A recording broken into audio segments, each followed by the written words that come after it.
They really have thought of everything. Even the Fatometer is here and ready to go for us. The Fatometer? What's that? It's a card that's used to determine action success or failure. We'll need to use it when we try to use certain skills. And what about all the dessert and tea? Is that for us as well? That's what the message said. Oh, really? That's so nice. It feels just like a tea party with friends.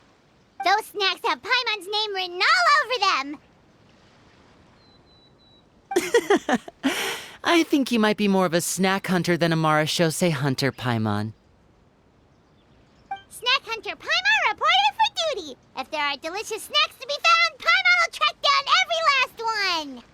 The desserts are great, but I'm still looking forward to the story more than anything. Very fair. Then, let us begin. First, please pick up the blank character cards in front of you and write down your name and profession. You can find an abbreviated version of the rules printed on the back of your character card. If you have any questions, feel free to ask me. In this story, everyone is a Marachose hunter. To reflect this, the club has prepared a small badge for everyone. Ooh, nice. As hunters, you have proficiency in swordsmanship and fighting by default, so there's no need to allocate any additional skill points to those areas. Swordsmanship? So there's a fighting part to all of this? Paimon's not sure she can do all that on her own. Maybe Paimon can just stick with you? Why don't you share a character card then? The Traveler will be the Marachose hunter, and you can be her little floating assistant. Kinda like in real life. So, for the name, do I fill it out with the name of my character? Yep, it can be any name you like. You can use your real name too if you want. I do that whenever I get too lazy to think of a new name. Oh, so it would be like experiencing a different life, but still as yourself. That's not a bad idea. In that case, I think I'll continue to use the name Linny then. Next up is the skill sheet. You have a limited amount of skill points that you can use to learn a number of skills. The more points you invest in a particular skill, the easier it will be to pass associated checks. I'll take Persuasion and Investigation. Those are must-haves when it comes to missions like these. Oh, those skills sound like they'd be useful for gathering intelligence. Good idea, Navia. Just as expected of a veteran player. So should we also take those skills then? Not necessarily. Since we're working together as a team, we could leave the negotiations to Navia and use our skill points to pick up other useful skills. For example, I think I'll take Stealth and Sleight of Hand. That will give us more options if we run into any situations we can't negotiate our way out of. Oh, interesting. I wasn't thinking about it like that. I suppose it's not so different from an acting troupe. Everyone has their own role to play. Let me see. I'll take arts and performance. I'm not quite sure what use they'll be, but I'm not as knowledgeable about the other skills, and I am not too confident I'd be able to roleplay them well. Well, that leaves us. What do you want to learn, Traveler?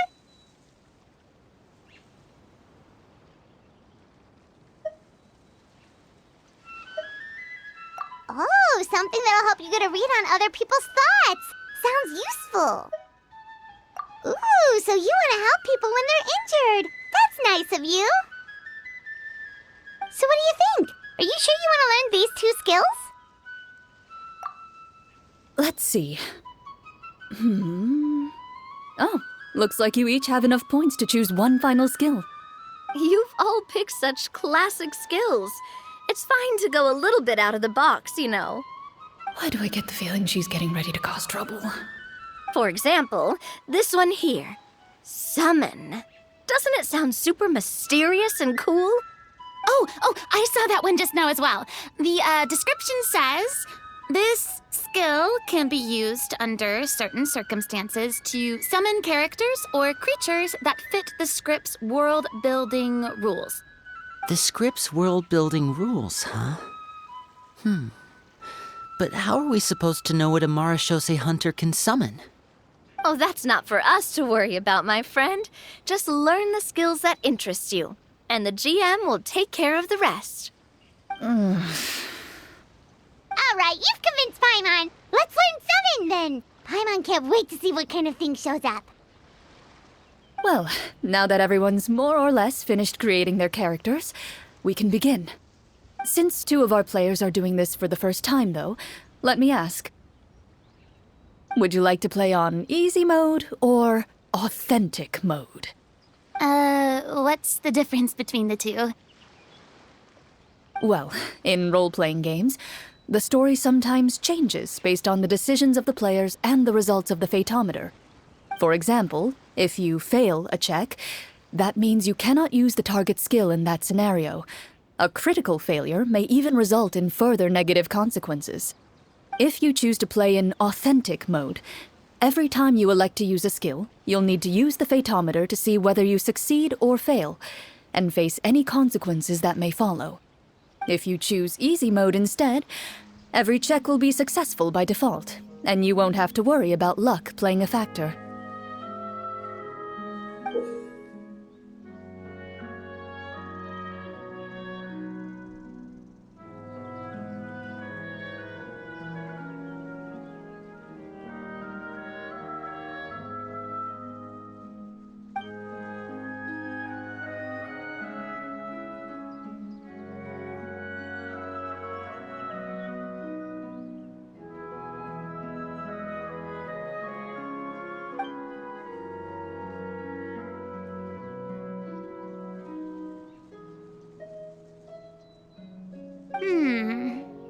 Given that I'd like to focus on the story, I suppose I should pick easy mode.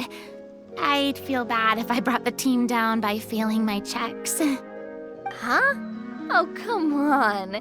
Don't worry about that. RNG is the lifeblood of role-playing games. I'm going with authentic mode for sure. Never knowing what you might have to overcome. Ugh, doesn't that sound exciting?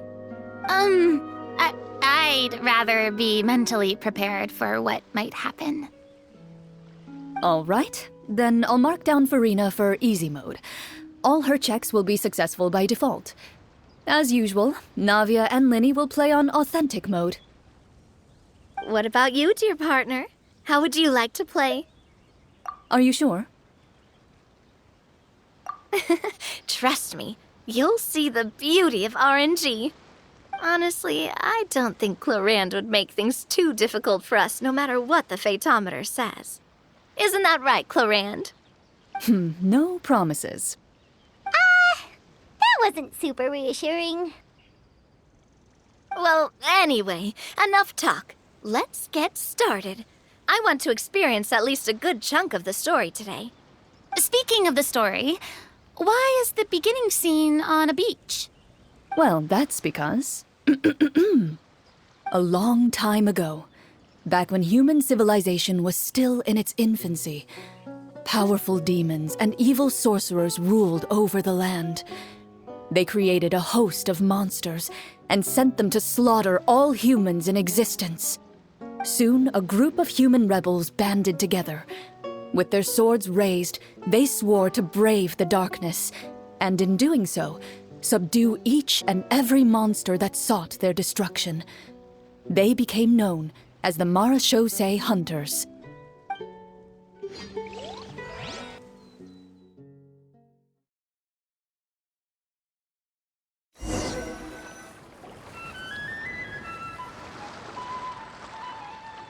Sometime later, as a member of the Marachose Hunters, you receive a commission. Following the address provided on the message, you take a boat and arrive at this strange city. As you inhale, you can taste the slightly salty air of the docks as you begin to survey your surroundings. There aren't many people in the vicinity, but you do take note of a few others who, like you, seem to be sizing up this place. Your eyes meet, and you realize these people are fellow marechaussee hunters, likely led to this location after receiving the same commission as you. You're all marechaussee hunters too, right? Allow me to introduce myself. The name's Navia, monster hunter by trade and helpful neighborhood businesswoman on the side. What say you to traveling together? We can help each other out on the road. Okay, count me in. My name is Linny. I've been wandering since I was little and picked up a few less than legal tricks along the way. I was adopted by a marechaussee hunter and later chose to follow in his footsteps. Is this where you introduce your character to everyone? It sounds like they've done this dozens of times. My name is Farina, and, I grew up in a noble family. I always had a strong interest in performance and the arts. Even though I'm a marechaussee hunter, what I really want is to be a performing artiste.